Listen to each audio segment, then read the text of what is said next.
जिस सीट से इस बार अरविंद केजरीवाल के चहेते मनीष सिसोदिया, जो दिल्ली के पूर्व डिप्टी सीएम भी हैं, वो लड़ने जा रहे हैं, वो है जंगपुरा की सीट। अगर जंगपुरा के इतिहास की बात करें तो इस सीट के आंकड़े बताते हैं कि कहीं ना कहीं ये जो सीट है वो आम आदमी पार्टी के लिए एक सेफ सीट है और यहाँ का मतदाता जो है वो कहीं ना कहीं आम आदमी पार्टी के साथ साल 2013 से लेकर साल 2024 तक, आज तक जब तक हम बात कर रहे हैं, खड़ा हुआ दिखाई पड़ रहा है। ये हम नहीं, पिछले तीनों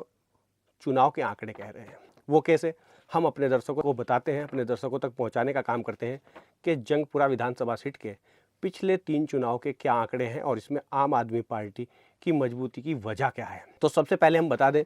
कि साल 2020 जो पिछला ही चुनाव बीता है, जिसमें भारतीय जनता पार्टी दिल्ली की 8 विधानसभा सीटों पर चुनाव जीती थी और जो आम आदमी पार्टी है उसको 62 सीटें मिली थी, यानी कि कहीं ना कहीं एक साल 2015 के मुकाबले साल 2020 में कुछ बेहतर प्रदर्शन भारतीय जनता पार्टी दिल्ली में करती हुई दिखाई दी थी विधानसभा चुनाव में। तो 2020 में यहाँ आम आदमी पार्टी के प्रत्याशी को 45,133 वोट मिले थे, भारतीय जनता पार्टी के प्रत्याशी को यहाँ 29,000 के आसपास वोट मिला था। जो जीत का अंतर था वो 16,000 से भी अधिक था आम आदमी पार्टी का इस सीट पर पिछली बार। और उससे पहले चुनाव की बात करें साल 2015 की, तो जंगपुरा विधानसभा सीट पर साल 2015 में आम आदमी पार्टी को 43,927 वोट मिले थे, जबकि भारतीय जनता पार्टी जो थी दूसरे नंबर पर रही थी और उसको 23,477 वोट मिले, यानी कि लगभग 23,500।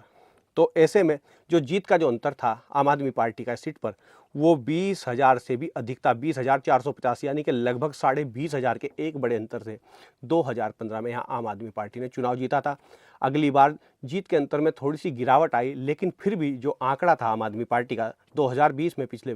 विधानसभा चुनाव में वो भी 16,000 से भी अधिक का है, यानी कि एक मजबूत वोट बैंक यहाँ पर आम आदमी पार्टी का जंगपुरा में दिखाई देता है। अगर साल 2013 की बात करें, जो आम आदमी पार्टी का दिल्ली का पहला चुनाव था और राजनीतिक इतिहास का भी पहला चुनाव था, उसमें भी जंगपुरा विधानसभा सीट पर अगर हम भारतीय जनता पार्टी के लिहाज से आम आदमी पार्टी के वोटों को देखते हैं तो आम आदमी पार्टी ने यहाँ पर उस चुनाव में भी भारतीय जनता पार्टी पर एक बड़ी बढ़त हासिल की थी, जहाँ 29,701 वोट आम आदमी पार्टी को मिला था जंगपुरा विधानसभा सीट पर साल 2013 में। वहीं भारतीय जनता पार्टी जो थी वो महज 18,978, यानी कि लगभग 19,000 वोटों पर सिमट गई थी। और जो जीत का जो अंतर था आम आदमी पार्टी का, तब भी भारतीय जनता पार्टी की अगर हम बात करें तो वो 10,723, यानी कि 10,500 वोटों से भी अधिक का था। हालांकि साल 2013 के विधानसभा चुनाव में यहाँ कांग्रेस दूसरे नंबर पर थी और भारतीय जनता पार्टी जो थी वो तीसरे नंबर पर थी, लेकिन साल 2015 और साल 2020 में यहाँ भारतीय जनता पार्टी दूसरे नंबर पर रही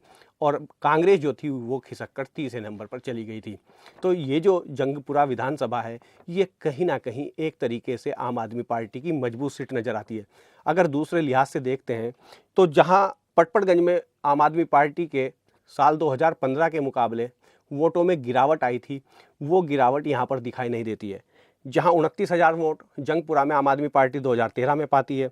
29,500 के आसपास, वहीं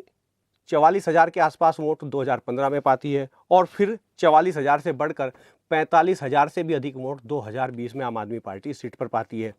और जीत का जो अंतर है वो भी 16,000 से अधिक का है भारतीय जनता पार्टी से। तो कहीं ना कहीं ये मजबूती दिखाता है जंगपुरा में कि आम आदमी पार्टी जो है जंगपुरा विधानसभा की सीट पर बहुत मजबूत है, चाहे भारतीय जनता पार्टी हो चाहे कांग्रेस पार्टी हो।